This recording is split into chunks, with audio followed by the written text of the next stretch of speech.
Bonjour à tous, merci d'être avec nous pour ce débat que nous allons ouvrir sur une question du moment, une question d'actualité, robots, l'impact sur le marché du travail. Alors vous avez peut-être lu d'ailleurs un article hier dans Les Échos qui annonçait qu'une intelligence artificielle développée par Microsoft était désormais capable de faire de meilleurs pronostics diagnostiques qu'un médecin pour 20 fois moins cher. Donc effectivement, ça pose des questions. D'un côté, vous avez évidemment tous les gains de productivité qui vont avec ces machines. Est-ce que ces machines qui travaillent plus vite que l'humain, on doit s'en inquiéter? On va parler de tout ça. On vit un instant de Schumpeter. Schumpeter, vous le savez, qui touche donc les fonctions intellectuelles. Ça, c'est assez nouveau. Bien malin, celui qui pourrait dire d'ailleurs combien d'emplois vont être créés ou détruits dans les prochaines années. Alors, comment l'intelligence artificielle va-t-elle réorganiser le monde du travail? C'est de cela dont on débat avec mes invités. Gonzague de Piret, directeur omnicanal et données chez LVMH. Bonjour et bienvenue. Martial. Et Cyril Malarge, qui est le directeur général de Sopra Steria. Bonjour également. Bonjour. Alors Gonzague de Piret, peut-être pour commencer, il y a un débat quand même qui agite notamment les rencontres économiques d'Aix depuis un certain temps. C'est est-ce qu'on est face à une révolution ou à un gap technologique uniquement avec cette intelligence artificielle? Moi, ma conviction, c'est que c'est plutôt une révolution. On est, à mon avis, au début d'un processus. C'est une révolution, mais c'est une révolution qui va prendre un peu de temps. C'est-à-dire que ça va prendre 5 à 10 ans, probablement comme le digital a transformé toutes nos entreprises, a transformé notre façon de vivre, notre façon de consommer, notre façon de travailler en entreprise. Ça a pris 10 ans, probablement.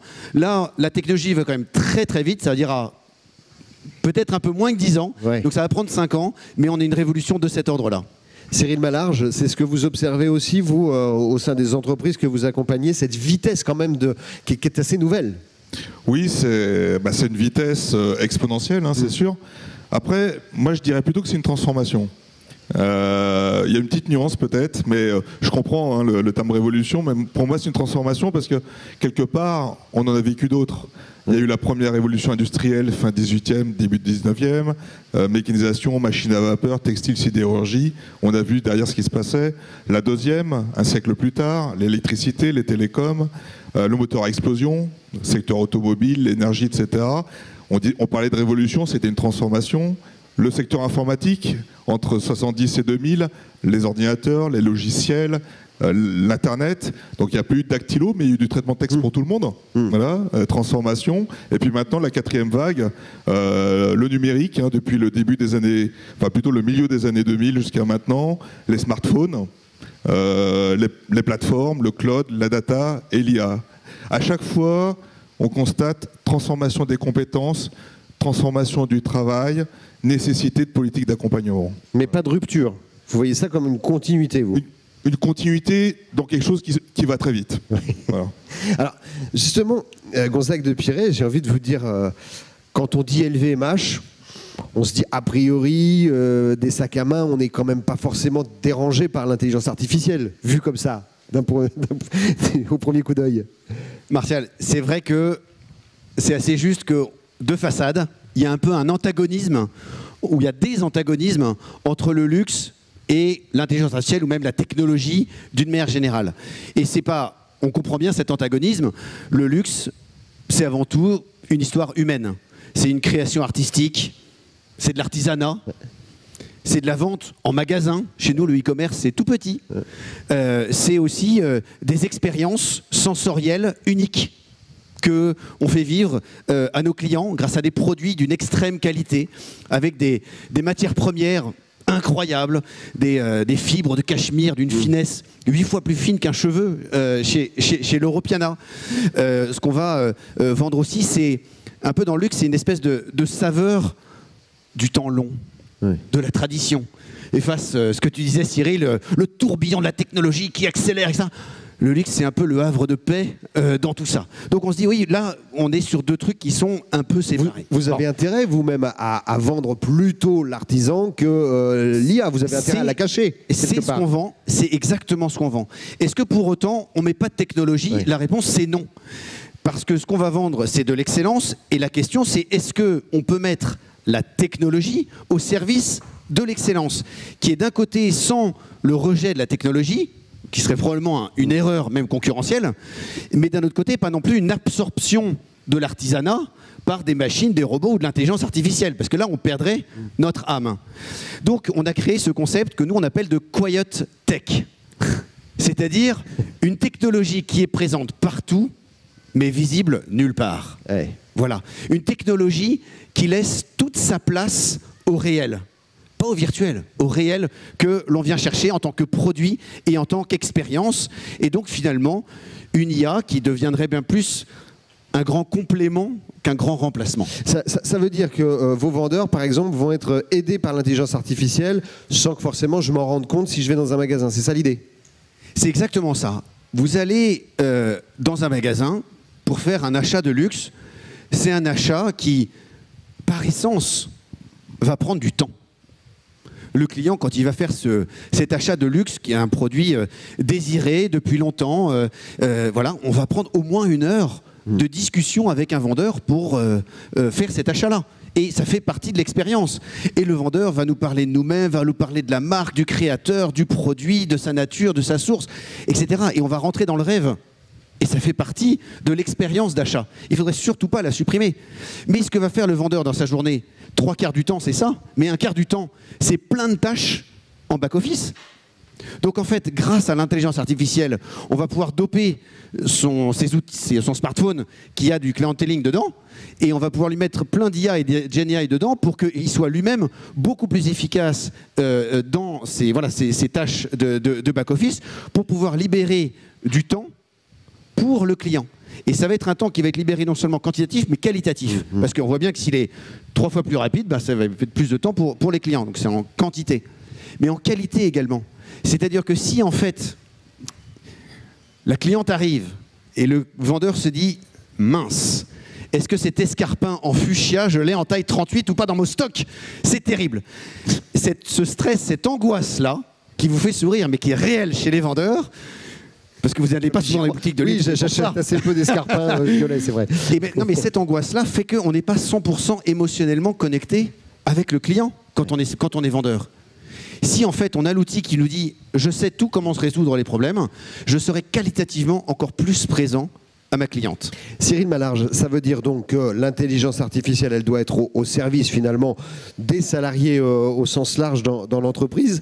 Et l'étape d'après, c'est lui donner un sens à cette intelligence artificielle pour le salarié? Bah, en fait, on est à un moment un peu singulier, j'ai envie de dire. C'est qu'on a des outils technologiques qu'on n'avait pas jusqu'à présent, qui vont complètement automatiser des tâches qui sont des fois fatigantes, répétitives, prédictives, etc. Et donc le temps libéré, finalement, on en fait quoi? Quelque part, je pense qu'on est à un moment où finalement on a la possibilité de redonner de la valeur au travail, redonner du sens au travail et même de l'engagement. Alors, moi, il y a quelque chose qui m'a frappé. J'ai lu une étude qui a été faite par l'IFOP en 2022. En fait, l'IFOP avait demandé, mais finalement, les Français, les actifs français, combien d'entre eux considèrent que le travail est très important pour eux? En 1990, c'était 60% des actifs français qui considéraient que le travail était très important pour eux. En 2022, 30 ans plus tard, ce 60%, c'est devenu 21%. Et pour les cadres, c'est 25%. Donc on a quand même un problème, c'est qu'à un moment donné, l'IA ne va pas renvoyer tout le monde en dehors du travail.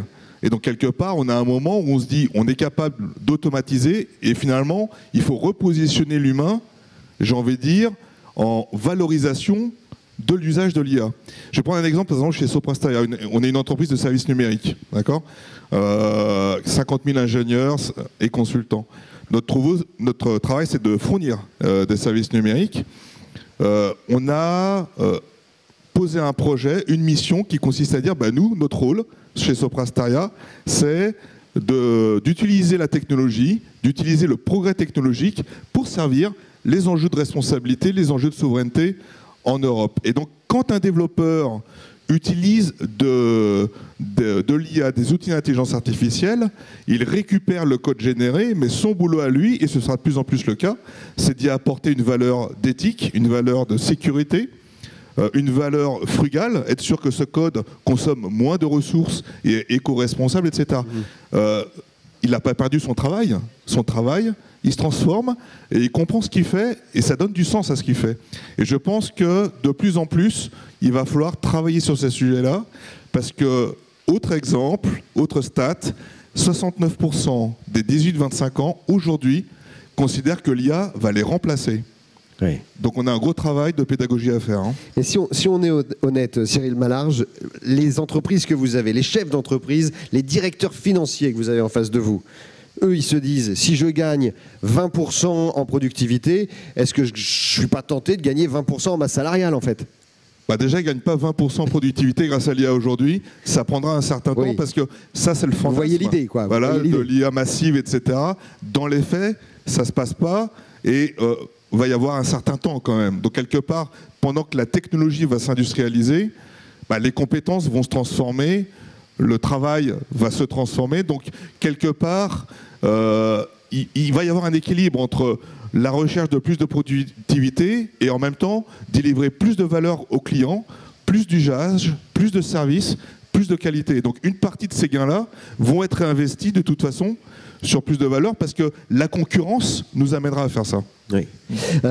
Gonzague de Pirey, sur l'intelligence artificielle, il y a aussi ce fantasme de lui confier, y compris donc des fonctions intellectuelles, c'est la grande nouveauté par rapport aux révolutions précédentes où c'était plutôt la force physique qu'on remplaçait. Est-ce que dans un groupe comme LVMH, il y a cette tentation de se dire et si on confiait à l'intelligence artificielle la créativité, la création de nos collections? La tentation n'existe pas. Bon, parce que nous avons des directeurs artistiques qui disent nous ne voulons pas l'utiliser parce que la création reste avant tout humaine. La réalité, c'est que quand même, une fois qu'on a posé ce statement, il y a quand même des outils absolument fantastiques pour aider à créer.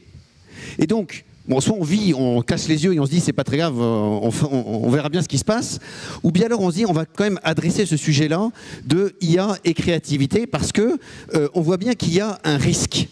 Le risque, c'est quoi? C'est que en shadow IA, les créateurs vont se mettre à se dire bon, c'est quoi un peu les grandes tendances, on va donner à des cabinets de tendances et puis on va demander à l'IA tiens, fais-nous un petit peu la dernière création de mode par rapport aux créations de tendances, etc. Et là où les risques, c'est que peut-être qu'à très court terme, ça peut marcher. Peut-être que même commercialement, ça peut marcher. Mais on viendrait, et alors là j'utilise un oxymore qui est affreux, de standardiser la créativité. C'est-à-dire en fait qu'il n'y ait plus de créativité du tout. Et le but d'un créateur, au contraire, c'est pas de suivre des tendances, etc., mais c'est vraiment d'en créer. Hein, la semaine dernière, vous avez vu la Fashion Week à Paris, tous ces créateurs de mode étaient là pour dire c'est moi qui est en train de créer une tendance incroyable pour ma marque, etc. Donc en fait, il ne s'agit pas de bannir, comme je disais tout à l'heure, la technologie, bannir l'outil, mais de savoir apprendre à utiliser l'outil pour qu'il aide à doper la créativité et non pas la tuer.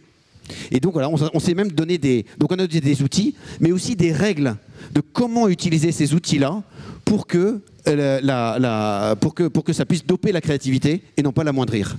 Alors c'est vrai qu'il y a une problématique là-dessus, Cyril Malarge, de Shadow IA. Il y a quelques années, on parlait du risque d'avoir son propre device, d'avoir ses propres appareils de téléphonie, etc., dans l'entreprise qui pouvaient être des portes d'entrée pour les piratages. Là, on voit quand même arriver, et j'aimerais savoir comment on gère ça, des collaborateurs qui utilisent, sans forcément le dire, ces outils d'intelligence artificielle, et ça peut perturber quand même l'organisation, voire occasionner des fuites de sécurité. Oui, alors c'est vrai.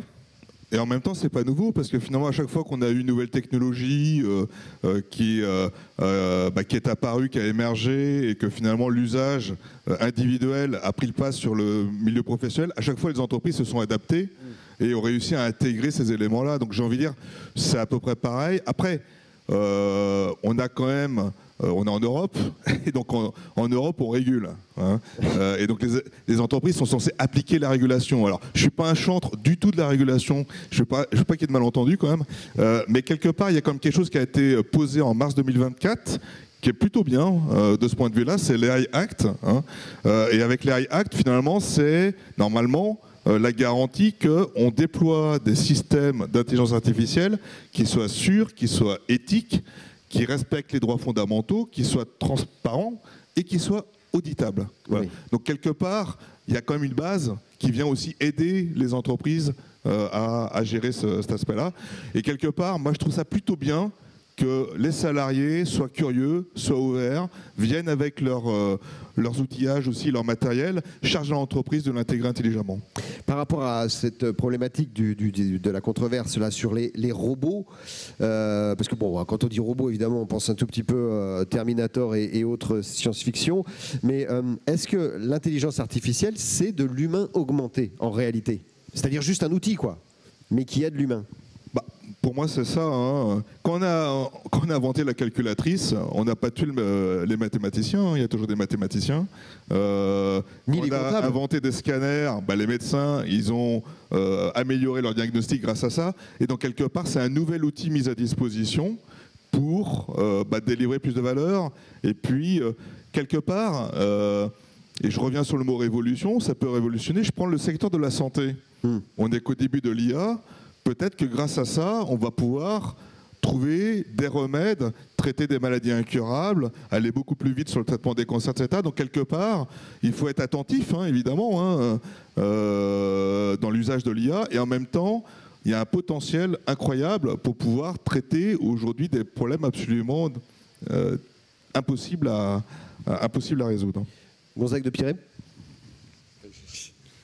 Non, mais en fait, je pense que vous me faisiez signe, c'est-à-dire que c'est-à-dire que il y a cette version optimiste qui est possible, oui. mais je pense qu'il y a aussi la version pessimiste qui est possible aussi. Oui. Et donc je pense qu'il y a quand même la responsabilité des dirigeants, enfin je dirais, c'est aussi le but des rencontres d'Aix aussi de parler de ça, c'est dire que c'est aussi la responsabilité des dirigeants de se dire que il faut qu'on utilise cette technologie de façon positive au service de nos salariés, et pas que ce soit les salariés qui soient au service du robot ou au service de l'IA, mais c'est quand même un choix politique que les dirigeants doivent poser pour leur propre entreprise.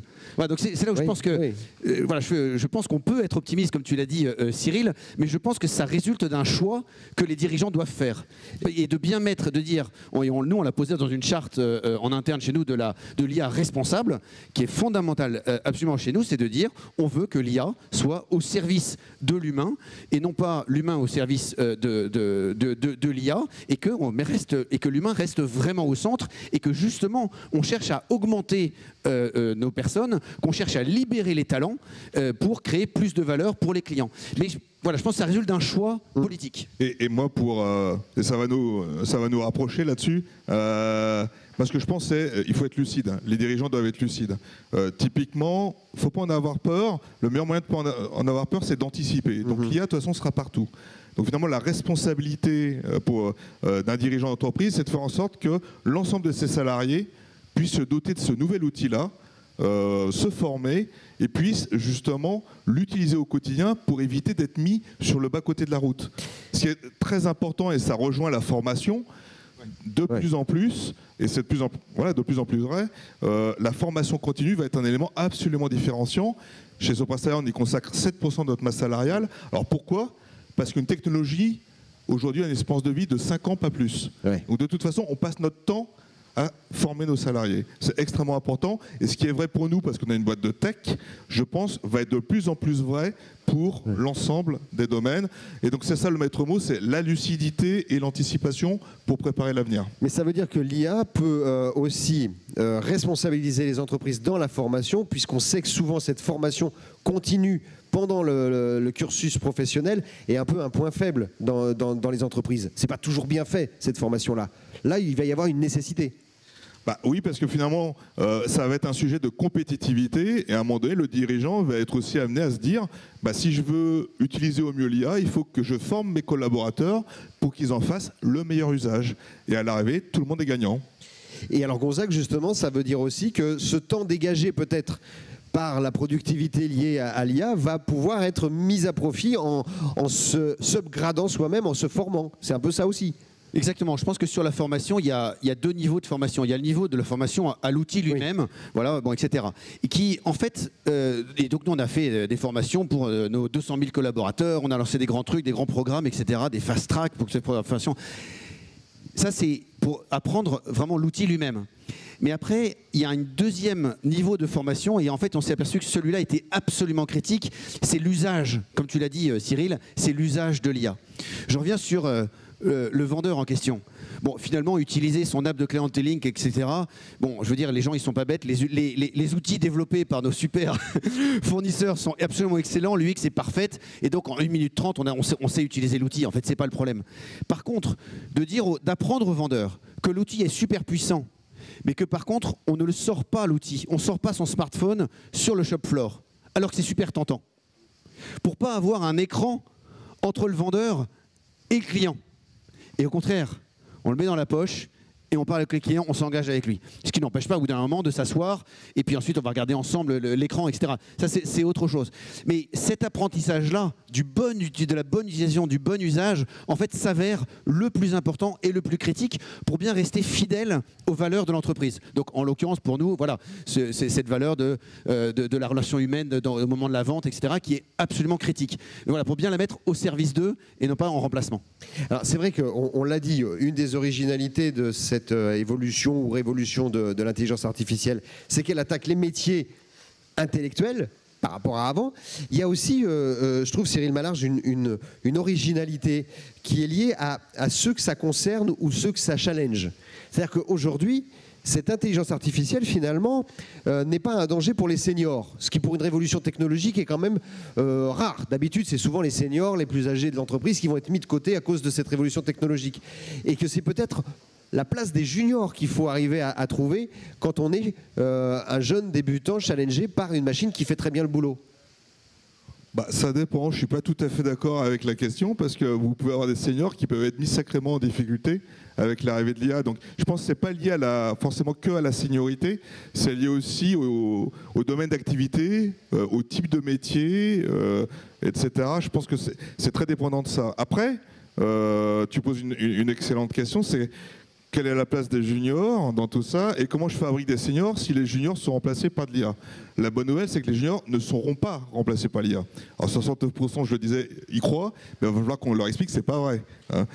C'est pas le cas. Par contre, ils vont arriver sur le marché du travail en étant déjà formés, en étant déjà des utilisateurs citoyens, on va dire, de l'intelligence artificielle. Donc, quelque part, et moi je le vois, on embauche 70% de jeunes qui sont dans l'école. Hein.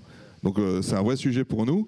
Et donc, quelque part, c'est comment finalement on enrichit les parcours professionnels, on les modifie, on modifie nos formations pour que finalement, ces jeunes qui arrivent déjà augmentés hein, avec de l'IA, on les intègre et on les fait évoluer de manière peut-être un peu différente qu'on a pu faire par le passé. On n'est qu'au début de la réflexion, hein, parce que ça vient très très vite. On a encore beaucoup de travail à faire, mais c'est des sujets sur lesquels on travaille. Gonzague, oui. Oui. Nous, ce qu'on observe, c'est qu'effectivement, les jeunes, ils arrivent nativement à l'aise avec ces outils d'intelligence artificielle. Et donc, qu'on n'ont pas les plus âgés dans l'entreprise.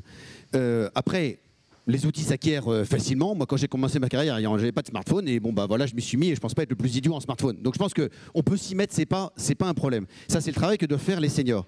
Par contre, ce que les jeunes doivent faire, même s'ils sont AI native, on pourrait dire, ils n'ont pas ce que peut-être les plus seniors dans l'entreprise ont, c'est peut-être cette distance critique vis-à-vis de l'IA. En se disant, oui, l'IA me dit ça, mais est-ce que l'IA a vraiment raison? Est-ce que moi, voilà, et comment je vais arriver à faire ce dialogue dont on sait tous que c'est le dialogue qui va faire réussir à la fin entre l'intelligence artificielle et l'intelligence humaine, cette raison critique, cette collaboration. Voilà. Et peut-être que les jeunes, il faut aussi qu'on les forme, par rapport au parcours spécifique que tu as dit, Cyril, à voilà, comment est-ce que je vais arriver à travailler professionnellement avec le regard critique qui est nécessaire de travailler avec ces outils d'intelligence artificielle. C'est un peu la revanche des sciences humaines, des sciences psychologiques, etc. Ce que dit Gonzague est super important, parce que ça touche à l'éducation. On a besoin de remettre à plat complètement ça. Ouais. Il faut que dans l'éducation, à l'école, dès le secondaire, revenir sur le numérique, l'IA, les mathématiques. Et surtout, il faut que nos jeunes, on leur enseigne comment apprendre à apprendre. De plus en plus, il faut pas apprendre de manière statique, il faut apprendre de manière dynamique et apprendre à apprendre et développer le sens critique. Et ça, c'est extrêmement important et ça va l'être de plus en plus. Apprendre à réapprendre même. Apprendre à Apprendre et réapprendre réapprendre. parfois. Allez, il nous reste moins d'une minute. Donc je vous pose on y a déjà un tout petit peu répondu, mais la question elle est cash, vous me répondez vite. Est-ce qu'il faut avoir peur de ce qui est en train de se passer aujourd'hui pour le monde de l'entreprise? Gonzague. Il faut surtout pas avoir peur, il faut oser l'IA, il n'y a strictement aucun doute. Et je pense que nous, dirigeants, c'est notre responsabilité de transmettre cette confiance parce que les peurs, et si tu poses la question, c'est pas un hasard, c'est que les peurs, elles existent, elles sont là, il ne faut pas les nier, il faut les adresser et à nous de donner tout le bon récit pour que les gens aient confiance de ça. Et je pense que c'est vraiment notre responsabilité politique avec le vrai sens noble de la politique. Cyril? Ouais, en fait, moi je pense qu'il ne faut pas avoir peur. Par contre, faut être lucide. Faut être lucide. Il faut être aussi lucide sur le fait qu'on ne sait pas tout. Il y a encore tellement à découvrir. Aujourd'hui, personne ne peut prédire comment l'IA, ne serait-ce que dans les 2 années à venir, va se transformer, va avancer, etc. Donc, je dirais, la meilleure position à prendre, en réalité, c'est d'être lucide par rapport à ça, d'anticiper et de, quelque part, avancer comme ça. Mais avancer, il ne faut surtout pas se freiner, rester statique, etc. Il faut se mettre en mouvement. Voilà. Merci beaucoup à tous les deux. Terminator et pas Merci. encore, collègues a priori de bureau.